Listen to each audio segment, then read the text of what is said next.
शुरुआत करते हैं महमूद पराचा आपसे। सरकार यह कहती है कि हम मदरसों को हाईटेक करना चाहते हैं, हम वहां बेहतर कोर्स करिकुलम पढ़ाना चाहते हैं। आजम खान उसमें भी खच्चर फंसाते हैं, क्यों? मुसलमानों को पसंद नहीं है क्या, या आजम खान सारे मुसलमानों की नुमाइंदगी नहीं करते? आप ये कह के निकल लेंगे? देखिए, मैं कह के कहीं नहीं निकल रहा हूँ।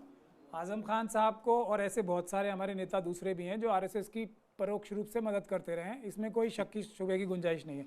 असली मुद्दा क्या है, आज आप मदरसों में देना चाहें, स्कूलों में देना चाहें या किसी भी उसके लिए देना चाहें, पैसे तो भारत देश में पैसे ही नहीं बचे हैं। अब आज जो रिपोर्ट आई है अभी फाइनेंस मिनिस्ट्री से, 82 लाख करोड़ रुपए का डेट है हमारे ऊपर। और 2014 में जब मोदी सरकार बनी थी, जब 55 लाख करोड़ का था, तो ये करीब 27 लाख करोड़। 2014 से 19 तक ये देश भूखा मर रहा था, कुछ नहीं हुआ इस देश में, काम सब बंद हो गया था। 5 साल में सब बंद पड़ा था। आपके बात पे इतनी जबरदस्त ताली बजी है। मैं जो बात कह रहा हूं उसको केस लड़ते थे, आपको फीस नहीं मिलती थी क्या? नहीं, मुझे पब्लिक क्या कहती थी, देश पे कर्जा है, पराचा साहब फ्री में लड़ लीजिए। रोहित सरधाना जी, समस्या आज ये भी है, मैं आपको कितना गंभीर विषय बता रहा हूं। आप भी उतनी गंभीरता से सवाल पूछ रहा हूं पराचा जी। मैंने आजम खान के मदरसे के करिकुलम पे सवाल पूछा, आपने कहा देश पे डेट है। आप खुद इधर उधर घुमाएंगे बातों को और फिर कहेंगे कि साहब हमको निकलने भी नहीं देते। नहीं बचा है पैसा, किसको देंगे? ये 45 साल में सबसे ज्यादा अनएम्प्लॉयमेंट है, नौकरियां नहीं है, मदरसे में बच्चे पढ़ के नौकरी कहां से लगेंगे? स्कूलों में पढ़ के बच्चे जवाब नहीं दे रहे ना आप। उसको मेरी इतनी बड़ी भाई मौलाना साहब, मेरी बात तो सुन लीजिए एक बार। आप एक सवाल का जवाब दे दीजिए। पिछले 5 साल में आपने कोई केस नहीं लड़ा क्या?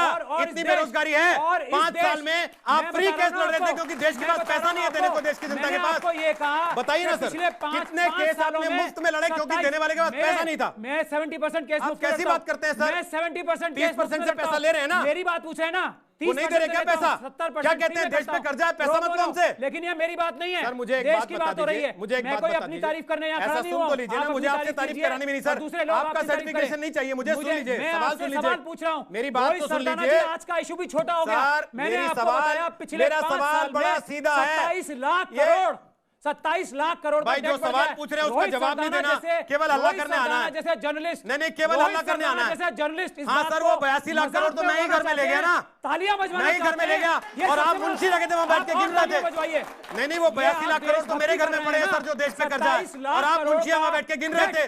27 लाख जो आपके पास जवाब नहीं है सर, माफी मांग लीजिए जनता से। काय को नौटंकी कर रहे हैं खड़े होकर? अरे वकील है सर, नौटंकी क्यों कर रहे हैं? वकील है, नौटंकी मत कीजिए कम से कम।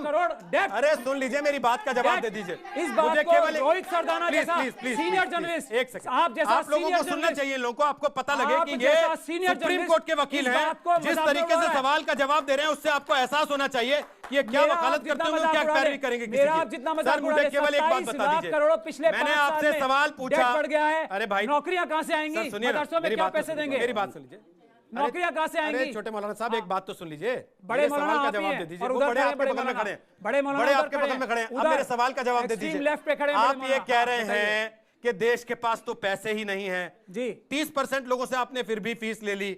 आप सुबह सब्जी खरीदने जाते हैं, मुफ्त में ले आते हैं क्या? देश के पास तो पैसे नहीं, मैं कहां से दूं तुझे? ये ड्रामा क्यों करते हैं आप लोग?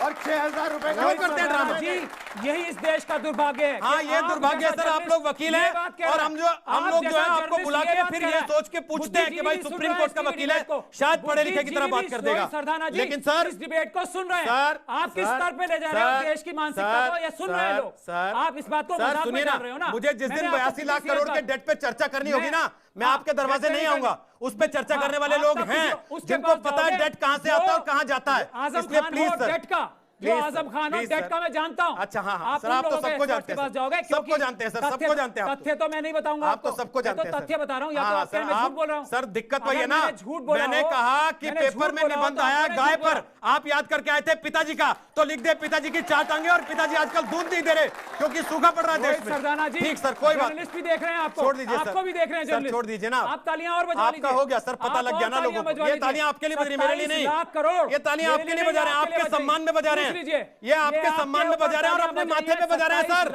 हाथ जोड़ के नहीं बजा रहे हैं, समझिए इस बात को।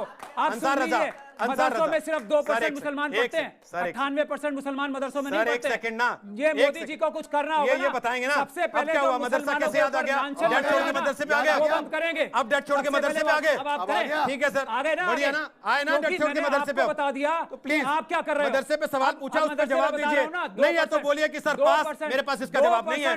2% लोग मदरसों में पढ़ते हैं, मुस्लिम समाज के, ठीक है, 98% बाकी लोगों के साथ पढ़ते हैं, उनके लिए कहां पैसा है, इसलिए बता रहा था कि देश में पैसे की कमी हो रही है, उस पे ध्यान दें सबसे पहले। 98% मुसलमान, SC ST जो गरीब तबका है ना, वो कहां पढ़ता है? 30% मेरे क्लाइंट हाई एंड क्लाइंट है, जो कि उन तरह के क्लाइंट है जो कि माल्या और उनके साथ देश छोड़ के भाग रहे हैं। अच्छा सर, ये मैं बता रहा हूँ, वो 30% क्लाइंट वो है। 20 करोड़ लोग, सुनिए ना, 4 लोग, 5 लोग हैं सर, 5 लोग हैं, आप ये मत मानिए। मोदी सरकार पॉन्जी स्कीम की तरह चला रही है। सर सुनिए, ये पॉन्जी स्कीम चल रही है, सुन तो लीजिए, पॉन्जी स्कीम जी, होगी, अरे पॉन्जी स्कीम जी सुन तो लीजिए, भागीदार रहोगे।